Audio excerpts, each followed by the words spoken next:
Napoléon Bonaparte naît le 15 août 1769 à Ajaccio, en Corse, quelques mois seulement après que l'île a été annexée par la France. Sa famille appartient à la petite noblesse locale. D'origine italienne, son père, Carlo Buonaparte, est avocat et partisan d'une collaboration prudente avec le pouvoir français. Sa mère, Laetitia Ramolino, exerce une influence forte sur ses enfants, leur inculquant discipline, austérité et ambition. Le jeune Napoléon grandit dans une atmosphère mêlée de fierté corse, de rigueur familiale et de fascination pour les grandes figures de l'histoire antique. Il quitte tôt son île natale afin d'intégrer les écoles militaires françaises, ce qui façonne très vite son identité, partagée entre la culture insulaire et le destin continental. À l'âge de 10 ans, Napoléon entre à l'école militaire de Brienne, dans l'est de la France. Il ne maîtrise pas parfaitement la langue française et son accent corse le marginalise. Mais il excelle dans les matières scientifiques et militaires. Solitaire et studieux, il développe un tempérament autoritaire et réfléchi. Après 5 années d'études, il poursuit sa formation à l'école militaire de Paris. Il se spécialise dans l'artillerie, arme alors réputée pour son exigence technique et son prestige croissant.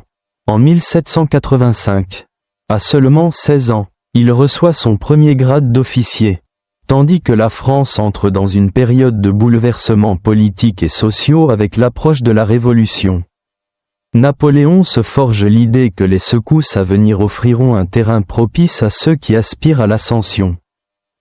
Lorsque la Révolution française éclate en 1789, le jeune officier observe avec attention les changements qui bouleversent le royaume.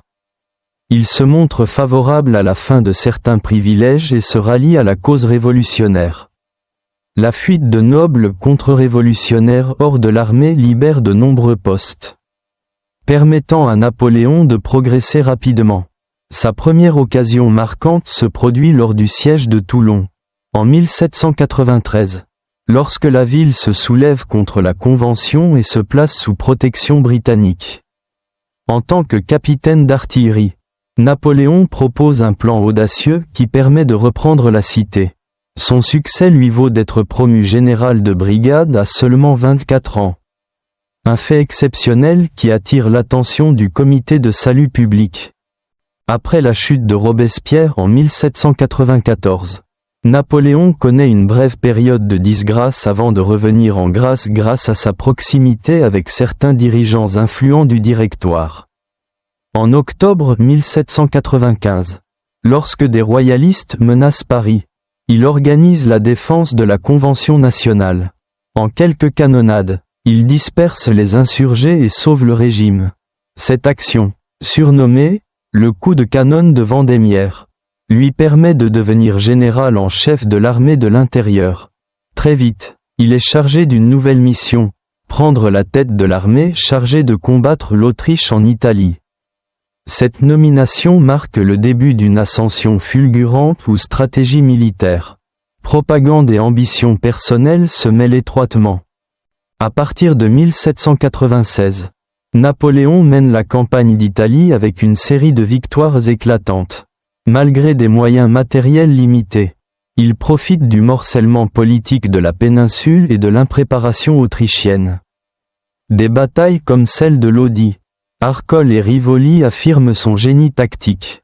Il utilise la vitesse, la surprise et la division de l'ennemi pour compenser l'infériorité numérique. En parallèle, il développe un talent remarquable pour la communication, envoyant à Paris des bulletins triomphants qui nourrissent sa légende. Les traités conclus avec les États italiens renforcent l'influence française et financent en partie les campagnes révolutionnaires.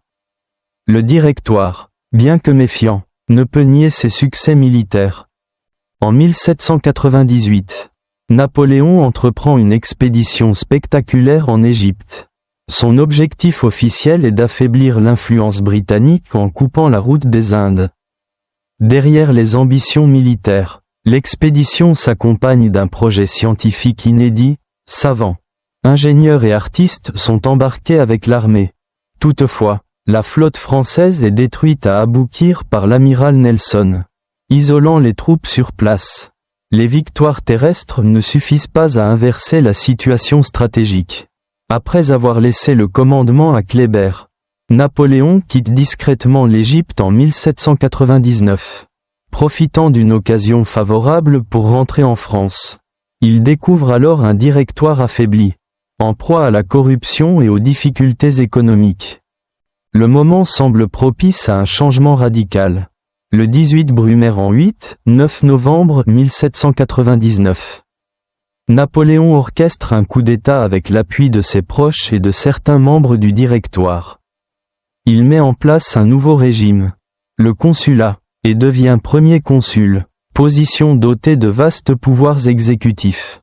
Très vite, il centralise l'administration, réforme les finances et cherche à stabiliser le pays après 10 années de turbulences. Son autorité repose autant sur sa popularité que sur son habileté à neutraliser ses opposants. Il entame aussi des négociations pour mettre fin au combat avec les puissances européennes, sans cesse méfiantes face à l'expansion française. En 1801, le concordat signé avec le pape Pie VII rétablit des relations apaisées entre l'Église et l'État. Sans pour autant renoncer aux acquis de la Révolution, Napoléon instaure un système scolaire plus structuré, renforce le contrôle administratif des préfets et réorganise l'appareil judiciaire. En 1804, couronnement grandiose à Notre-Dame de Paris, Napoléon se proclame empereur des Français, un geste à la fois symbolique et politique.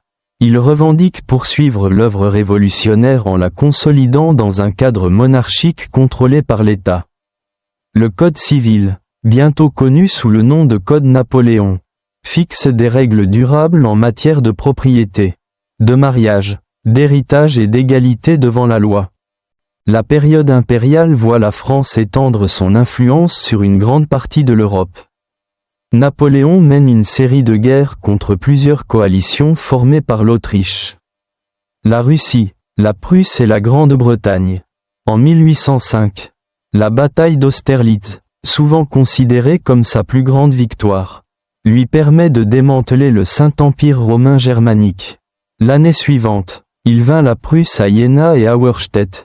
Il restructure le continent en créant des royaumes satellites dirigés par des membres de sa famille ou des proches. La France devient la puissance dominante, imposant des réformes administratives et juridiques aux territoires conquis. Toutefois, cette expansion suscite une résistance croissante. La guerre d'Espagne, commencée en 1808, s'avère un tournant. L'imposition de son frère Joseph sur le trône espagnol provoque un soulèvement massif. La guérilla, soutenue par les Britanniques, épuise l'armée française et révèle les limites du contrôle impérial. Par ailleurs, le blocus continental destiné à asphyxier le commerce britannique nuit aussi aux économies européennes sous tutelle française. L'image de Napoléon se ternit dans plusieurs capitales, tandis que l'idée d'une domination française sans partage alimente les sentiments nationaux. Au sein de son propre camp, certains officiers commencent à douter de l'infaillibilité de l'empereur, bien qu'il lui reste majoritairement fidèle. En 1812, Napoléon entreprend la plus ambitieuse et la plus désastreuse de ses campagnes, l'invasion de la Russie. Il réunit une immense armée, multinationale, appelée la Grande Armée. Les Russes adoptent une stratégie de repli et de terre brûlée. Évitant une bataille décisive, Napoléon atteint Moscou, mais la ville est incendiée et peu habitable. Avec l'hiver approchant et sans ravitaillement suffisant, l'armée entame une retraite tragique. Le froid, la faim, les maladies et les attaques russes déciment les troupes. Cette débâcle fragilise irrémédiablement l'Empire et encourage ses adversaires à organiser une nouvelle coalition. En 1813, la coalition formée par l'Autriche, la Prusse, la Russie et la Suède affronte Napoléon en Allemagne. La bataille de Leipzig, surnommée « la bataille des nations », marque un revers majeur. À partir de là, les armées ennemies pénètrent progressivement en France. Malgré une campagne défensive habile, Napoléon manque de ressources et d'alliés. Paris est occupé en mars 1814 et, sous la pression des maréchaux et du Sénat, Il abdique. On lui laisse le titre d'empereur déchu et la souveraineté sur l'île d'Elbe. Au large de l'Italie, il part en exil, accompagné d'une petite cour et de quelques fidèles, tout en conservant l'espoir de revenir. L'exil sur Elbe, bien que doré en apparence, n'éteint pas son ambition. Il réorganise l'île et suit de près la situation française. Le nouveau roi, Louis XVIII, peine à s'imposer et le mécontentement grandit. En février 1815, Napoléon profite d'une surveillance relâchée et s'embarque secrètement pour la France. Il débarque à Golfe-Juan et entame une marche triomphale vers Paris. Plutôt que de le repousser, les troupes envoyées à sa rencontre se rallient à lui. Louis XVIII s'enfuit, et Napoléon reprend le pouvoir sans effusion de sang. Cet épisode sera célèbre sous le nom des 100 jours. De retour au pouvoir, Napoléon tente de négocier avec les puissances européennes. Mais celles-ci refusent tout compromis. Il prépare alors une nouvelle campagne militaire. En juin 1815, il affronte les armées anglaises et prussiennes en Belgique. La bataille décisive a lieu à Waterloo le 18 juin. Malgré quelques succès initiaux, la coordination imparfaite de ses maréchaux et l'intervention tardive mais déterminante des Prussiens entraînent la défaite. Comprenant que sa position est intenable, Napoléon abdique de nouveau quelques jours plus tard. Cette fois, les Alliés exigent un exil lointain, hors d'atteinte de toute tentative de retour. Napoléon se rend aux Anglais, espérant un traitement honorable, mais ceux-ci décident de le déporter sur l'île de Sainte-Hélène, perdue dans l'Atlantique Sud, à des milliers de kilomètres de l'Europe. Il y arrive en octobre 1815. Les conditions de vie sont rudes. Le climat humide, la surveillance constante. Il s'installe à Longwood House, un lieu austère qui accentue le sentiment d'isolement.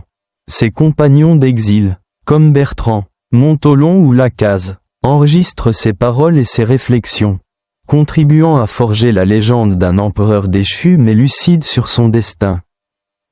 Les dernières années de Napoléon sont marquées par le déclin physique et les tensions avec le gouverneur britannique. Sir Hudson Lowe, l'empereur déchu, rédige ou dicte ses mémoires, dans lesquels il se présente comme un héritier de la Révolution. Incompris et trahi, il s'intéresse encore à la politique européenne, commente les événements et médite sur ses choix. Sa santé se détériore progressivement. Il souffre de douleurs gastriques, de fatigue chronique et de problèmes hépatiques. Les médecins sur place peinent à diagnostiquer précisément son mal. L'éloignement, l'ennui et le stress aggravent son état. Napoléon meurt le 5 mai 1821, à l'âge de 51 ans. Ses dernières paroles évoqueraient la France, l'armée et Joséphine, bien qu'elles aient été rapportées de manière variable par ses proches. L'autopsie conclut à un cancer de l'estomac, un mal qui aurait déjà touché son père. Toutefois, la présence d'arsenic dans certains prélèvements capillaires entretenait, au fil du temps, l'hypothèse d'un empoisonnement lent. Aucune thèse n'a jamais été confirmée définitivement. Mais les historiens s'accordent majoritairement sur la cause naturelle. Son corps est inhumé sur l'île, dans une tombe non marquée par son nom, conformément aux directives anglaises. Pendant près de 20 ans, sa dépouille reste à Sainte-Hélène. En 1840, à la demande du roi Louis-Philippe et avec l'accord des Britanniques, les restes de Napoléon sont rapatriés en France. La cérémonie, solennelle et spectaculaire, se déroule à Paris en présence d'une foule considérable.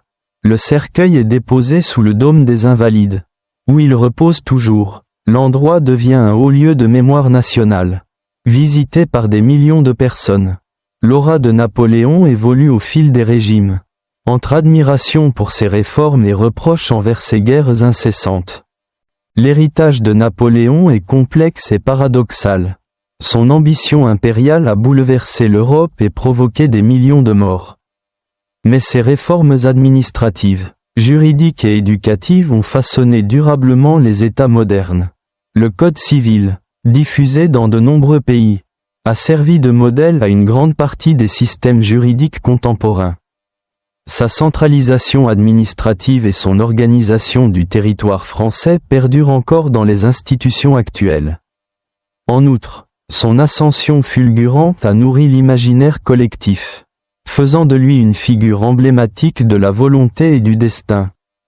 Admiré ou critiqué selon les époques. Son image a été exploitée par différents régimes, du Second Empire à la Troisième République, pour exalter tantôt la grandeur nationale, tantôt l'idée d'unité ou de modernité. Dans la culture populaire, il inspire romanciers, peintres, compositeurs et cinéastes. Au-delà du mythe, l'intérêt historique pour sa personne demeure vif.